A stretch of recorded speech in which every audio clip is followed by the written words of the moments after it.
Ok, vamos a comenzar otra vez, vamos a retomar un poquito lo que ya habíamos comentado. Vamos a regresarnos un poquito porque había problemas con el audio, pero al parecer ya se arregló, ya se solucionó, eran problemas técnicos. Bueno, vamos a comenzar ahora sí nuevamente. Les comentaba al inicio que lo importante del estudio del tabernáculo es, además de aprender el simbolismos, significados, porque el tabernáculo está lleno de simbolismos, lo importante es que aprendamos y apliquemos esos simbolismos a nuestra vida. El tabernáculo de cierta manera nos muestra la manera de llegar a un Dios santo de nosotros como pecadores. Acuérdense que a pesar de que ya hemos sido limpiados, seguimos pecando, seguimos en nuestra naturaleza carnal y seguimos pecando. Entonces el tabernáculo nos enseña de cierta manera la manera correcta, la manera establecida por Dios de llegar a un Dios santo, no una vez, todos los días, diariamente, de manera continua, ¿sí? Entonces eso es lo importante, no que nos llenemos de conocimiento, sino que verdaderamente aprendamos la manera diaria de estar en comunión con un Dios santo. Veíamos el atrio exterior, y les hacía la aclaración que cuando la Biblia menciona el lado norte se refiere a la parte larga, el lado sur, la parte larga también, y el lado occidente y el oriente, donde está la puerta.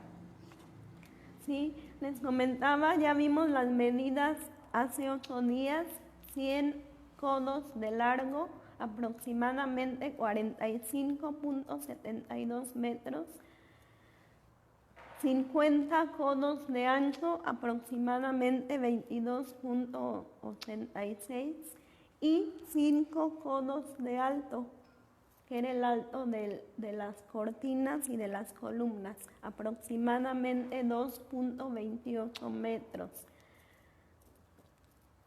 Pasamos a la siguiente.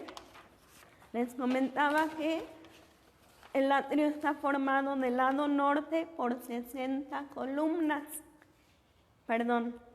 en total 60, 20 al norte, 20 al sur, 10 al occidente y 10 al oriente. Las 10 del oriente incluyen las 4 columnas de la puerta. Y comentábamos que en la puerta precisamente estaba la tribu de Judá, y que esto no es casualidad. En el tabernáculo nada es casualidad, todo ha sido específicamente diseñado y creado por Dios con un propósito. Y veíamos Génesis 49:10, donde Jacob le da la bendición a cada uno de sus hijos, y desde ahí vemos la promesa de Dios a la tribu de Judá, que de ella, saldría el Mesías. Y precisamente por eso la tribu de Judá se ubica a la puerta del tabernáculo. Dice Génesis 49:10, el cetro no se apartará de Judá, ni de entre sus pies el bastón de mando. Acuérdense que también de la tribu de Judá salió el rey David, hasta que llegue el verdadero rey, quien merece la obediencia de todos los pueblos. Las columnas estaban hechas de madera de acacia revestida con plata. Las basas de bronce y las molduras de plata, toda revestida con plata y la moldura de plata. Estas columnas sostenían la cortina de lino retorcido, Comentábamos que el lino retorcido se refiere a la manera de tejerlo para que quede más resistente, pero es exactamente el mismo lino que nos refiere Génesis cuando habla de las vestiduras de José, y que es la misma palabra que utiliza Proverbios cuando se refiere a las vestiduras de la mujer virtuosa. Era un lino de mucha calidad. Estas columnas sostenían toda la cortina de lino, dando estabilidad por las estacas y por las cuerdas que vamos a ver un poquito más adelante. Comentábamos que el bronce nos representa el juicio de Dios sobre el pecado. Leíamos el Números 21, donde hace referencia al bronce como símbolo de juicio. Números 21 del 5 al 9 nos habla de la serpiente de bronce. Cuando Dios, por el pecado del pueblo, manda serpientes que estaban matando a mucha gente.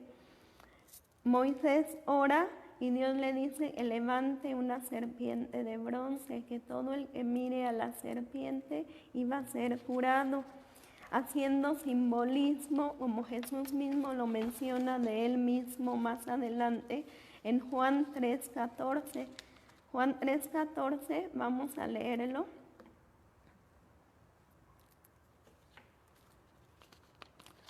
Nos dice: y como Moisés levantó la serpiente en el desierto, así es necesario que el Hijo del Hombre sea levantado, para que todo aquel que en él cree no se pierda, mas tenga vida eterna.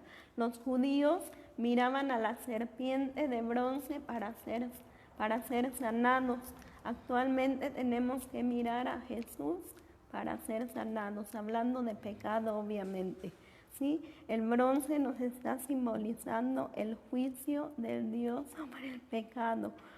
Tenemos que entender que el pecado no es cualquier cosa. El pecado siempre va a traer juicio inevitablemente, porque Dios es un Dios justo y no podría ser justo si no traería juicio sobre el pecado. Inevitablemente está unido el juicio de Dios con su justicia. Dice Salmo 89:4. Vamos a buscarlo. Salmo 89:4.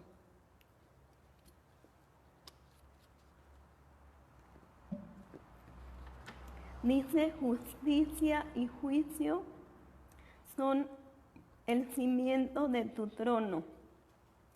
¿Y en quién podemos ver la justicia de Dios? Exactamente en Jesús. Es la única persona en la que podemos ver la justicia de Dios como el hombre perfecto, solamente en Él. Por eso era el único que podía morir para pagar los pecados de nosotros. Ninguna otra persona podía satisfacer la justicia de Dios, porque todos somos pecadores. Entonces no hay manera de que ninguna otra persona pudiera satisfacer la justicia de Dios. La delimitación del atrio, las cortinas de lino fino, dijimos que simbolizaban a Jesús como el hombre perfecto. Pero vamos a ver otro texto, otra idea de la justicia. Vamos a leer Apocalipsis 19:8.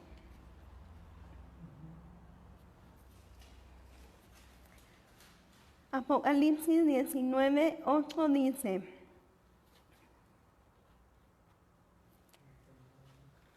hablando de la iglesia, y a ella se le ha concedido que se vista de lino fino, limpio y resplandeciente, Y luego nos dice el significado del lino fino, porque el lino fino es las acciones justas de los santos, ¿sí? Si sacáramos este texto del contexto general de la Biblia, nos iríamos con la falsa creencia de que está hablando de las obras buenas de nosotros, pero no podemos sacar un texto del contexto general de la palabra de Dios. Y si leemos una versión un poco más antigua, se nos aclara la idea. En la versión 1602, que es anterior a la 60, en lugar de decir las acciones justas de los santos, dice la justicia de los santos. Y en otra más anterior, que es la 1569, nos aclara todavía poquito más, dice las justificaciones de los santos. O sea, no es lo mismo las acciones justas de los santos que las justificaciones de los santos. Lo primero nos da a entender obras, y sabemos que ante Dios nadie puede ser justificado por obras. Lo segundo nos da a entender la justificación que tenemos por medio del sacrificio de Jesús. Eso ya suena bien, ¿verdad? Eso es el lino fino, la justificación, pero por medio del sacrificio de Jesús, que es lo único que pudo satisfacer la justicia de Dios. Vamos a 3 y vamos a leer desde el 22. Nos habla también un poquito de esto.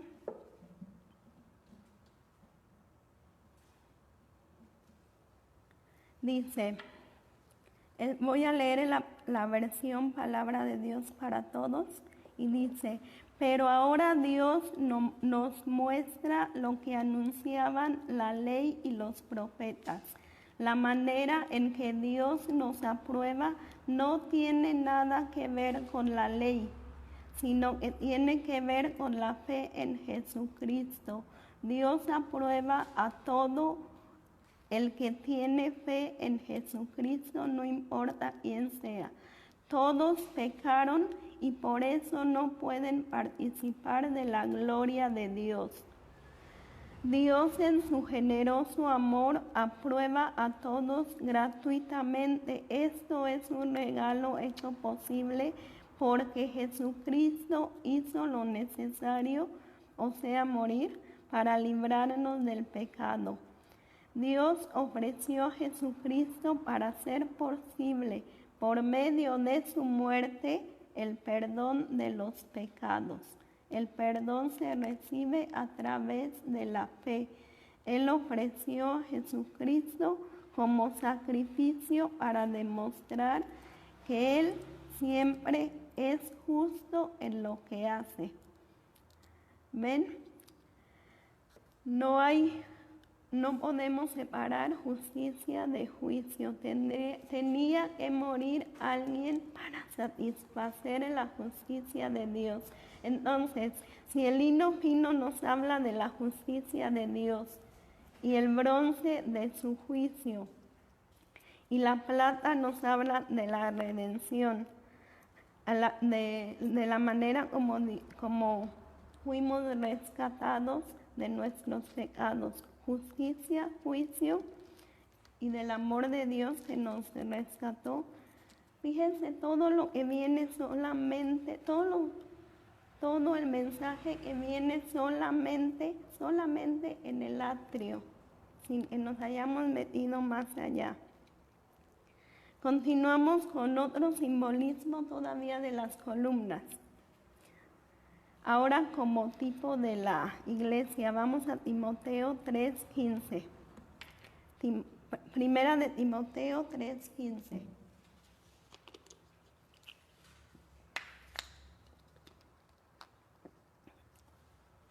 Y vamos a abrir de una vez para leer ambos. Apocalipsis 3:12. Apocalipsis 3:12 y Primera de Timoteo 3:15.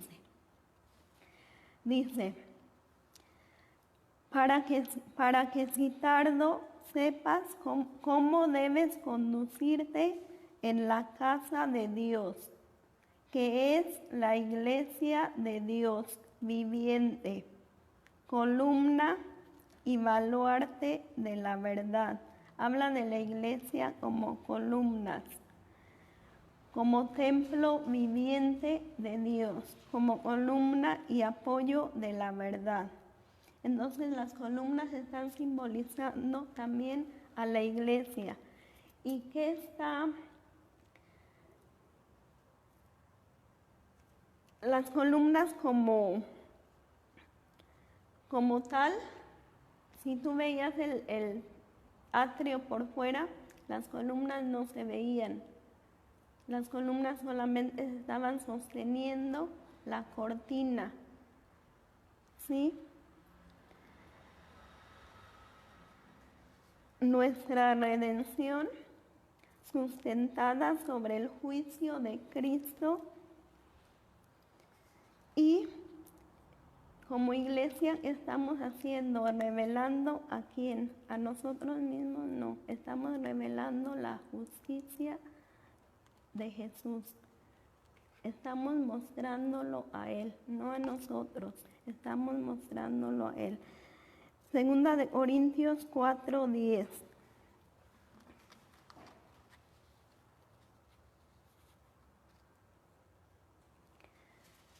Dice, llevando en el cuerpo siempre por todas partes la muerte de Jesús, para que también la vida de Jesús se manifieste en nuestros cuerpos. Porque nosotros que vivimos siempre estamos entregados a muerte por causa de Jesús, para que también la vida de Jesús se manifieste en nuestra carne mortal. ¿Sí? Ese es nuestro propósito como iglesia, como columnas, mostrar a Jesús, mostrar la vida, la justicia de Jesús a través de la manera en cómo vivimos, ¿sí? Ese es el propósito de nosotros como iglesia. ¿Y qué sujetaba a las columnas? Las columnas estaban sujetas por cuerdas y estacas. Esto viene en Éxodo 38, del 29 al 32. ¿Y de qué estaban hechas las cuerdas y las estacas?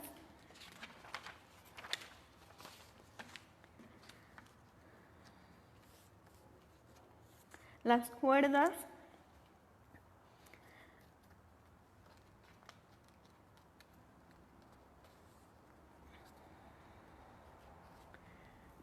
dice Éxodo 38 que las estacas estaban semi enterradas, como vemos aquí, ¿sí? Y estaban hechas de bronce, y las cuerdas de pelo de cabra, que ya vimos hace 8 días el significado del pelo de cabra, pero más adelante lo vamos a ver más a fondo cuando veamos las cubiertas. Pero fíjense todo el mensaje solamente en la columna, del atrio. Base de bronce, juicio.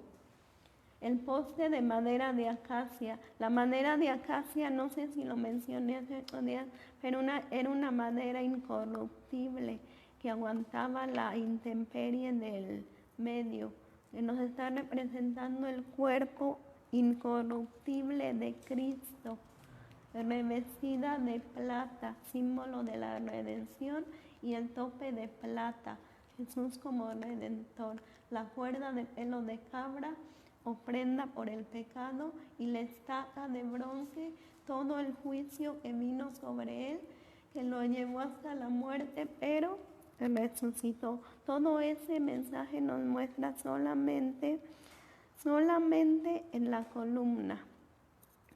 Continuamos con la puerta de entrada.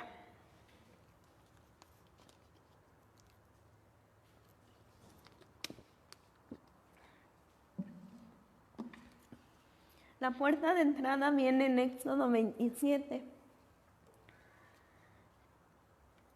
y nos dice que será una cortina de 20 codos de azul, púrpura, carmesí y lino torcido. Ya vimos el simbolismo de estos materiales, toda la manera de ver a Jesús como Hijo de Dios, como Rey, como Salvador, como Hijo de hombre, como el hombre perfecto. Aquí dice en el verso 16, obra de recamador. ¿Qué quiere decir recamador? Obra de recamador quiere decir lo que actualmente sería como bordado en 3D, como sobresaltado. Entonces la puerta estaba hecha por cortinas con bordados palpables, ¿sí? Obviamente todos sabemos, pero vamos a verlo de todas maneras, Juan 14:6, ¿a qué se está refiriendo la puerta? Juan 14:6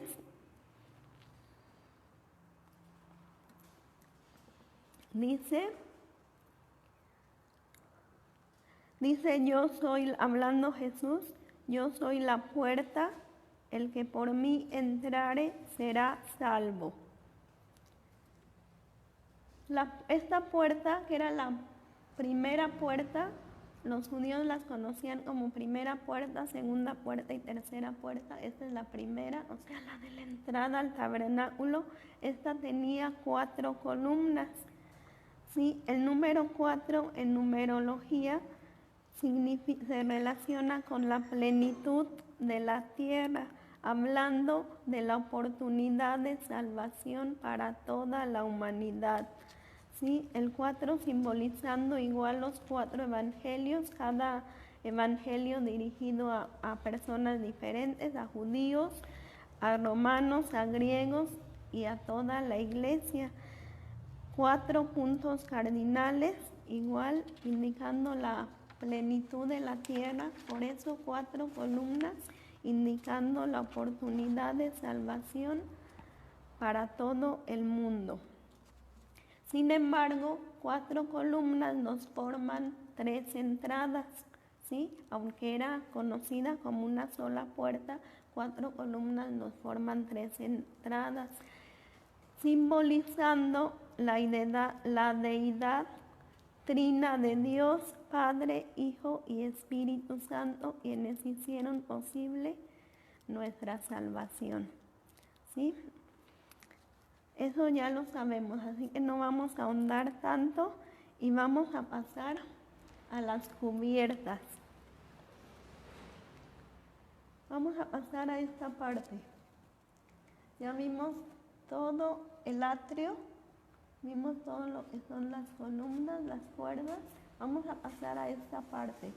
Sí, los muebles que hay en el atrio vamos a verlos más adelante. Primero Dios, el próximo jueves.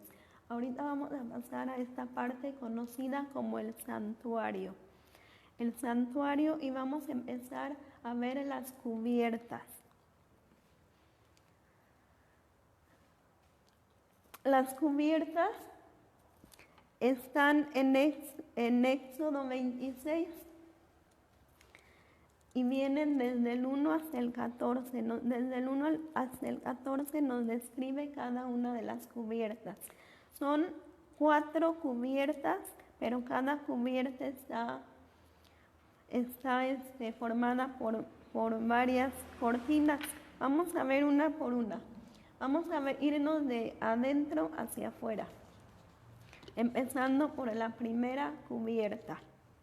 La primera cubierta nos la describe del verso 1 al 6.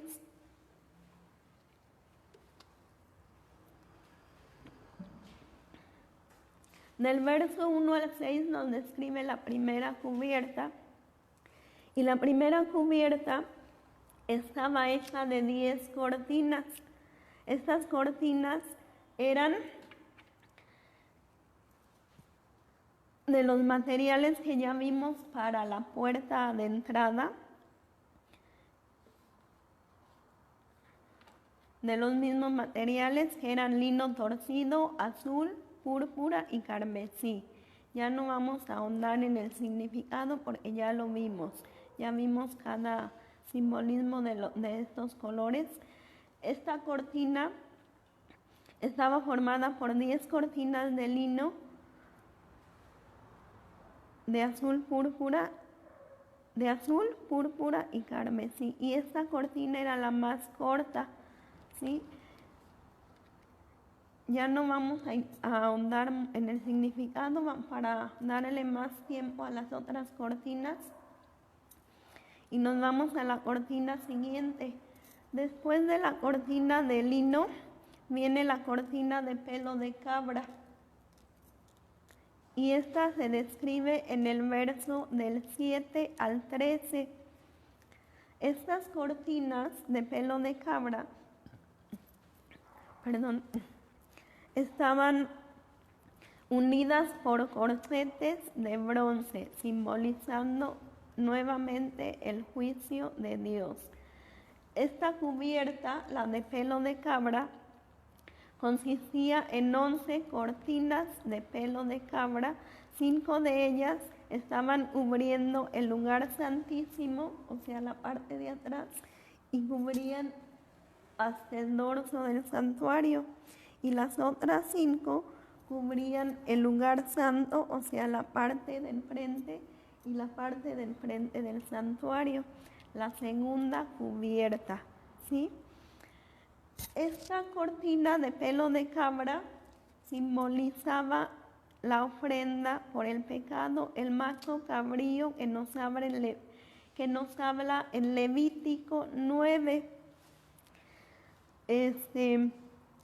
Levítico nos habla, más adelante lo vamos a ver cuando veamos el arca del pacto, que es el último tema del testimonio.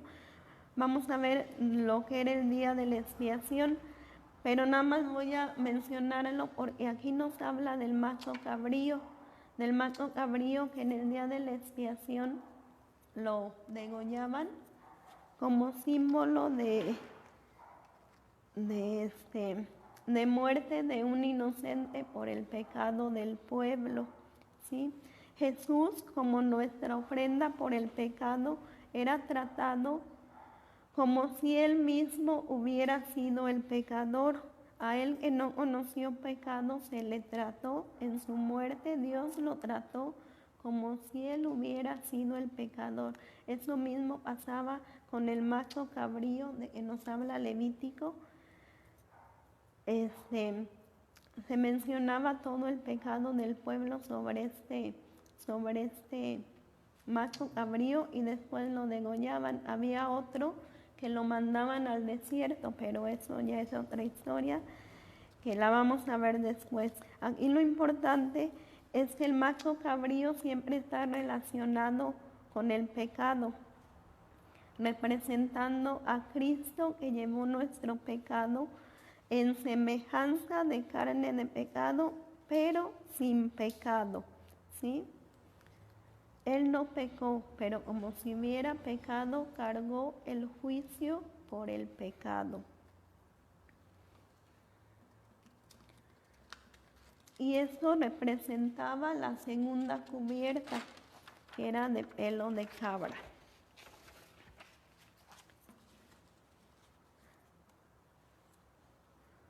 Vamos a leer nada más para reafirmar esto, 2 de Corintios 5:21. 2 de Corintios 5:21. Nos dice: al que no conoció pecado, por nosotros lo hizo pecado, para que nosotros fuésemos hechos justicia de Dios en él. Sí, era la única manera. Un inocente muriendo por los culpables, un inocente muriendo por nosotros. Era la única manera de satisfacer la justicia de un Dios santo. Estos machos cabríos no tenían ninguna culpa, pero morían por el pecado del pueblo.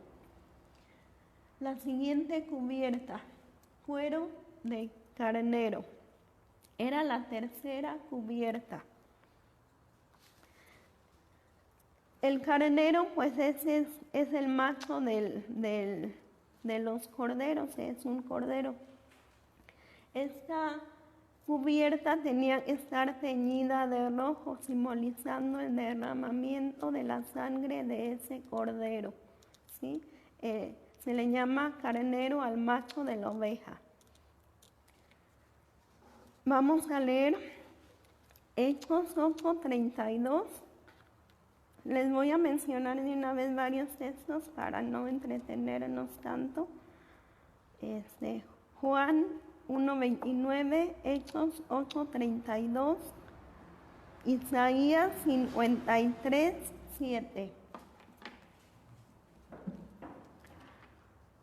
Juan 1:29, Hechos 8:32, Isaías 53:7.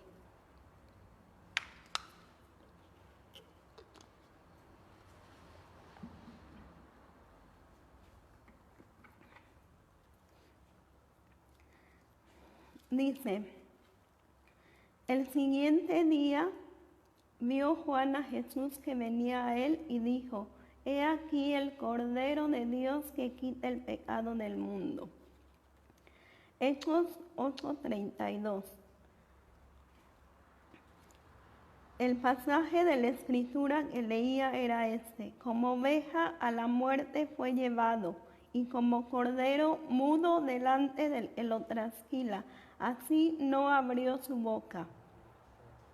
Primera de Pedro 1:19, sino con la sangre preciosa de Cristo, como de un cordero sin mancha y sin contaminación.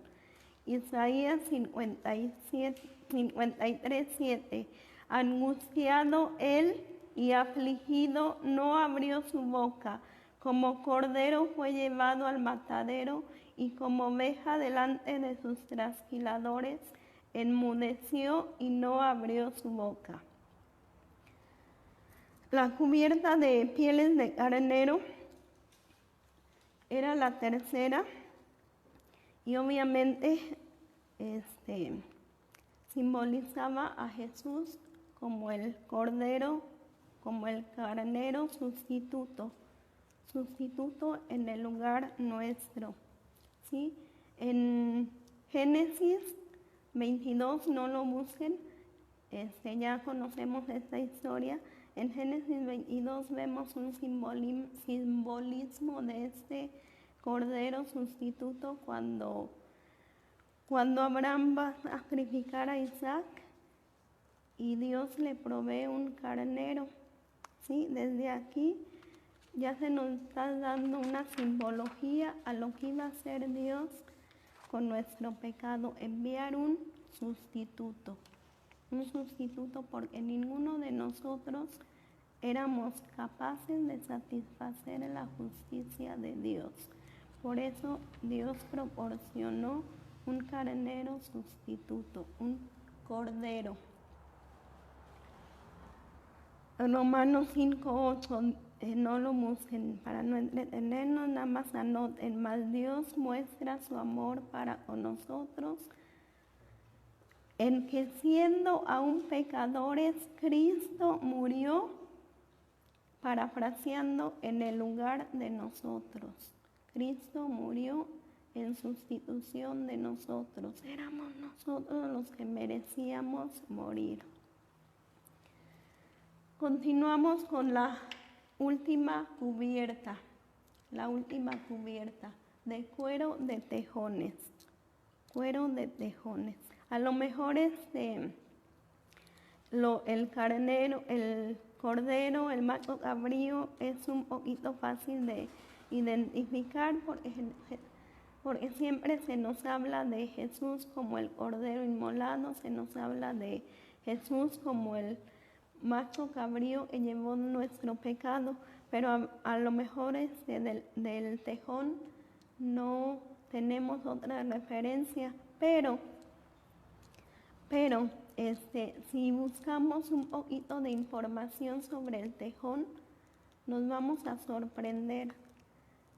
Nada es casualidad en el tabernáculo, todo está bien preciso, bien exacto en la sabiduría de Dios. La piel de tejón era una piel fea, era una piel impermeable y fea. Y nos lleva a Isaías 53. Isaías 53 nos habla de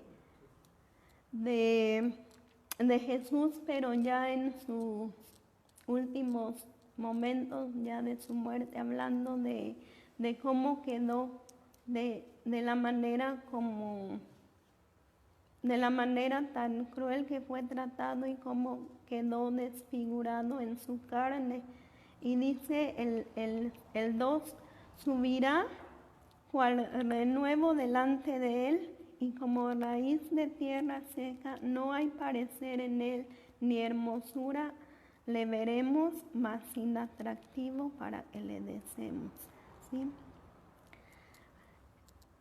Así era la piel de tejón, pero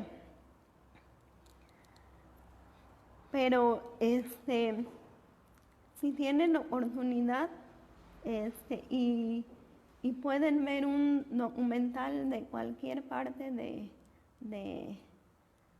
donde sea sobre el tejón, y se van a sorprender de cómo nos habla del tejón. El tejón es un animalito de 20 y tantos centímetros de alto, pero se dice de él que es capaz de enfrentarse a cualquier otro animal, cualquiera, leones, hienas, serpientes. Y algo asombroso de este animal, sabemos obviamente en simbología que la serpiente nos representa a Satanás. Pues fíjense lo que hace este animalito cuando se enfrenta a una serpiente, a la cobra específicamente, que es de las serpientes más venenosas que hay en el planeta. Yo solamente vi un documental y te quedas sorprendida cómo el tejón se empieza a pelear con la serpiente y la serpiente lo muerde, obviamente. La serpiente lo muerde y descarga todo el veneno sobre el tejón. Vamos a leer Génesis 3:15 y ahorita les continúo diciendo. En Génesis 3:15 vemos la primera promesa de salvación. Génesis 3:15, ya sabemos el contexto. Después de que Adán y Eva pecaron, Dios nos da la primera promesa de salvación y dice: y pondré enemistad entre ti y la mujer, y entre tu simiente y la simiente suya. Esta te herirá en la cabeza y tú le herirás en el calcañar. Es la primera promesa de salvación de Dios al hombre. Fíjense lo que pasa cuando la serpiente le inyecta todo el veneno al tejón. Parece que el tejón se muere. Ven el documental y el tejón se desvanece y parece que estuviera muerto. Y así dura, específicamente en este documental que yo vi, decían que el tejón dura así como muerto, como 2 horas. Después de esas 2 horas, el tejón se levanta y se come a la serpiente. Vean qué metáfora tan significativa. Yo me quedé asombrada cuando veía este documental. Nada es casualidad en el tabernáculo, todo está específicamente diseñado con un propósito para enseñarnos algo. Tienen oportunidad, véanlo, se van a quedar sorprendidos de esta semejanza, de esta metáfora de ese animalito. Y esta última cubierta pues era impermeable y de esa manera se protegía al santuario. Terminamos con las cubiertas y pasamos al santuario. Al santuario propiamente. El santuario estaba hecho de tablas. Estaba hecho de 48 tablas de madera de acacia. Nuevamente la madera de acacia. Eran 20 para cada lado. 20 para cada lado y 8 para la parte de atrás. ¿Sí? Acuérdense que adelante pues está la cubierta. 48 tablas en total de 10 codos de alto. Esto es 4,5 más o menos, 4,5 más o menos en metros y 1,5 codos de alto. Esto es más o menos 0,60, 70 centímetros. Cada tabla del santuario. Estamos ya en el santuario.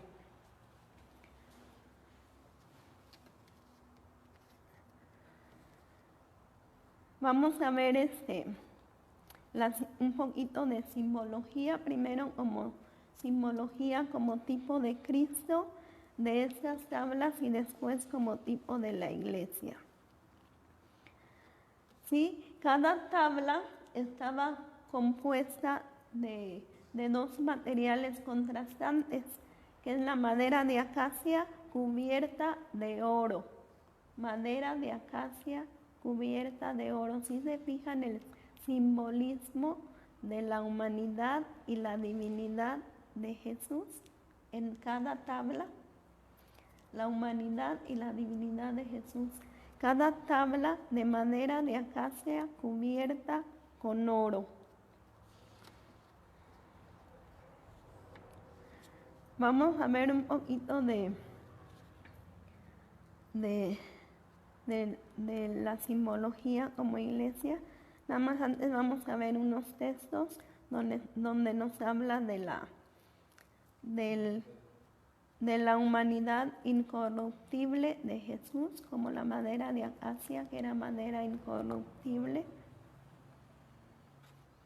Y está en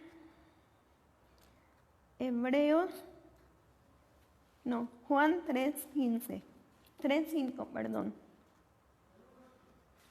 Juan 3:5.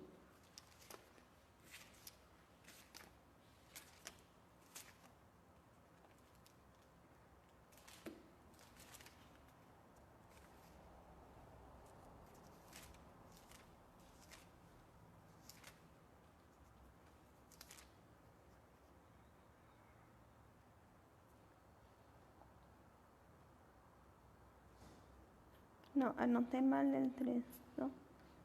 Es Hechos 2:31, perdón.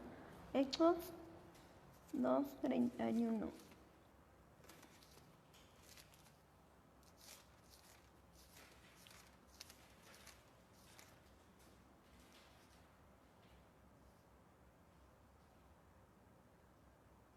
Sí, ese sí es. Hechos 2:31.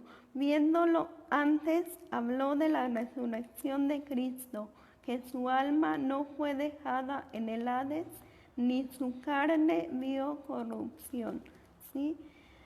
La madera de acacia, simbología de Jesús como hombre, de la humanidad de Jesús. Oro de la divinidad de Jesús. Voy un poquito rápido porque nos entretuvimos un poquito. Entonces nada más anoten los textos.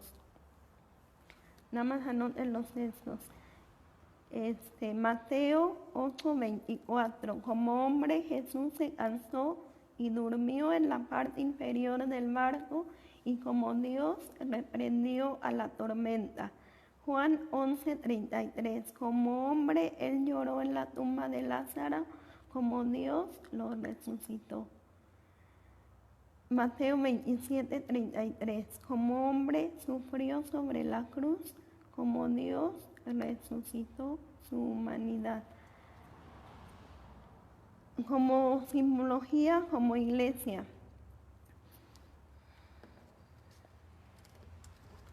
Acuérdense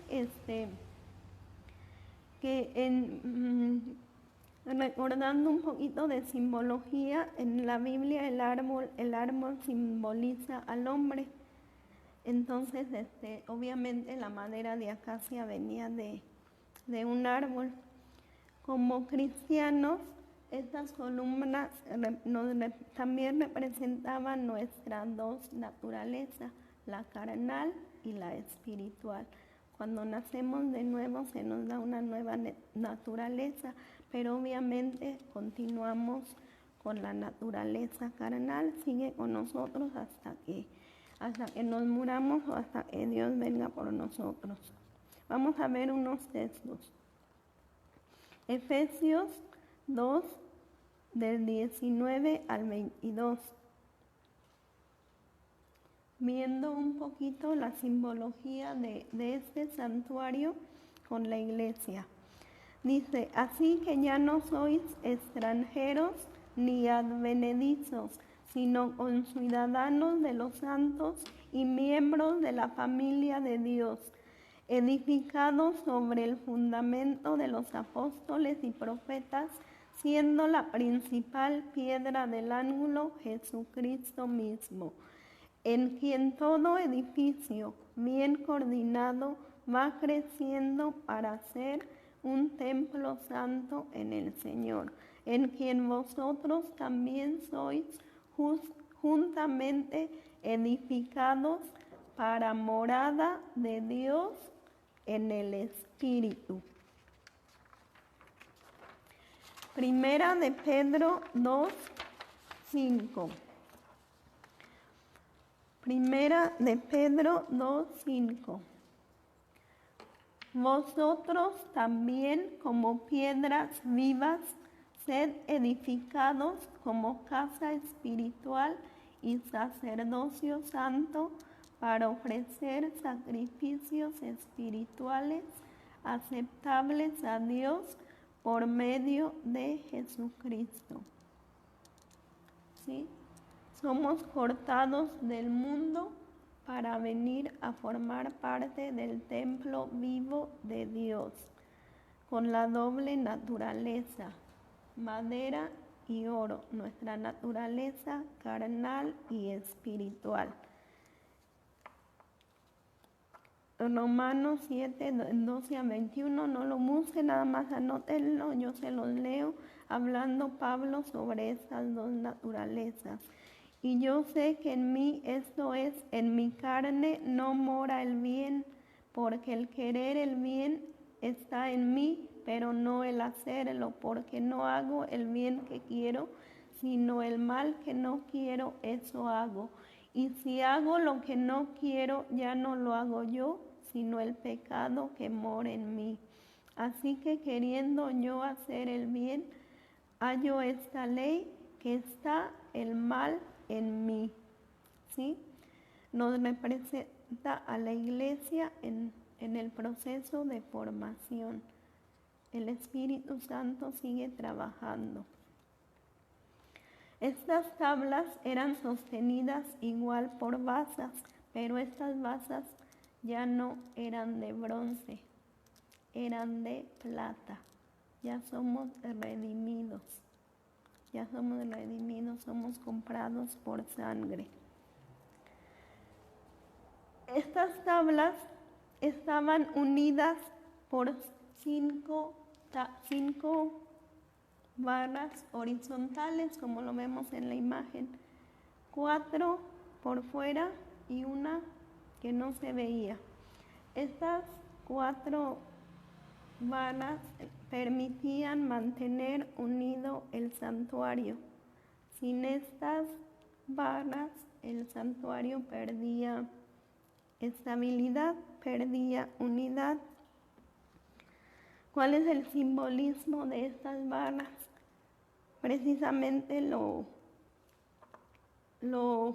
Vimos el domingo pasado con nuestro pastor. Él nos dijo qué es lo que mantiene la unidad de la iglesia. La doctrina. La doctrina. Vamos a ver Hechos 2:42.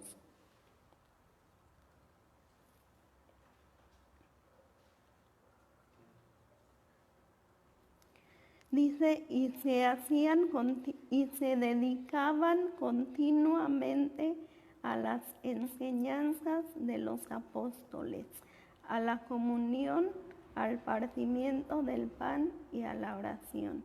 Esto es lo que mantiene unida a la iglesia, la sana doctrina.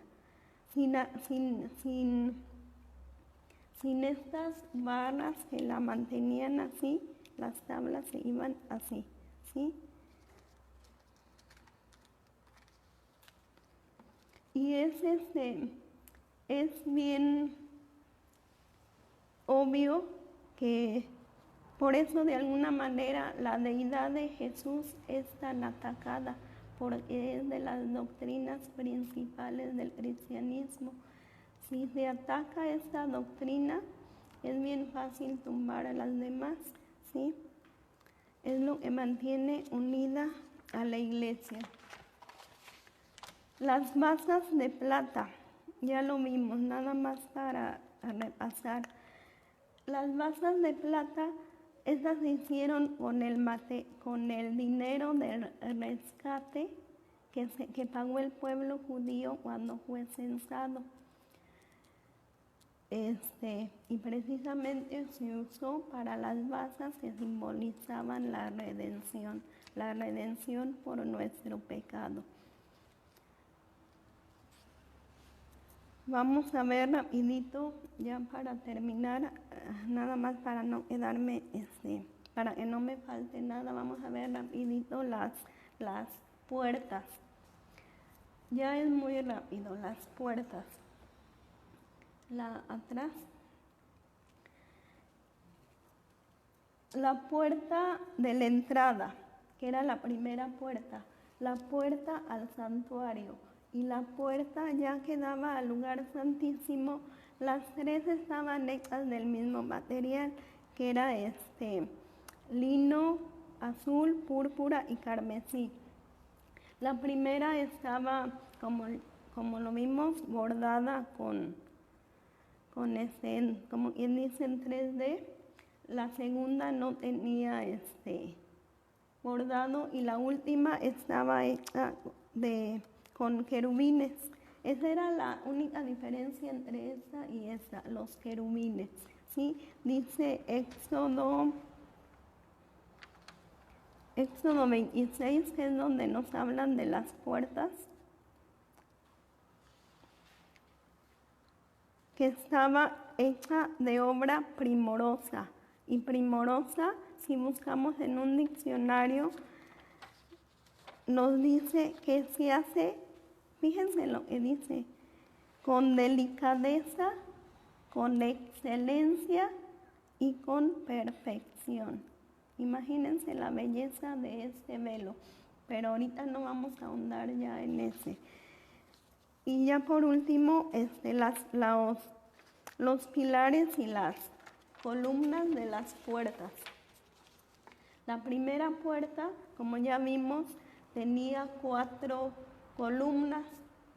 La segunda puerta, que ya vimos lo que simbolizaban, y la segunda puerta eran 5 columnas representando los 5 ministerios de la iglesia, y la última puerta igual 4 columnas, ¿sí?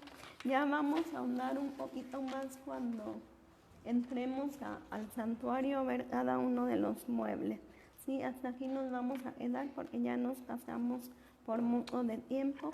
Vamos a orar para despedirnos. Padre, gracias, Señor, por tu palabra, gracias por lo que tú nos has enseñado, gracias, Señor, porque eres tú el que habla, es tu Espíritu Santo, Señor, el que nos enseña, el que nos dirige. Ayúdanos, Padre, a que cada conocimiento que llega a nuestro cerebro no se quede ahí, Señor, sino que verdaderamente lo hagamos parte de nuestra vida, Señor. Que todo lo que aprendamos, Señor, sea con un propósito, con el propósito de irnos formando, Señor, a tu semejanza, Señor, con el propósito de que cada día nos vayamos más pareciendo a Jesús en su carácter, Señor, que no nos envanezcamos de conocimiento, que no nos enorgullezcamos de conocimiento, que no haya vanagloria en nosotros, Padre, sino al contrario, entre más conozcamos tu santidad, más nos sintamos miserables, más nos sintamos necesitados de ti, que cada día sintamos la necesidad de buscarte, Padre, porque cada día pecamos, cada día te necesitamos. Quédate con cada uno de nosotros, con mis hermanos en sus casas, bendíceles. En el nombre de Jesús, amén. Dios les bendiga, hermanos. Nos vemos primero Dios el próximo jueves.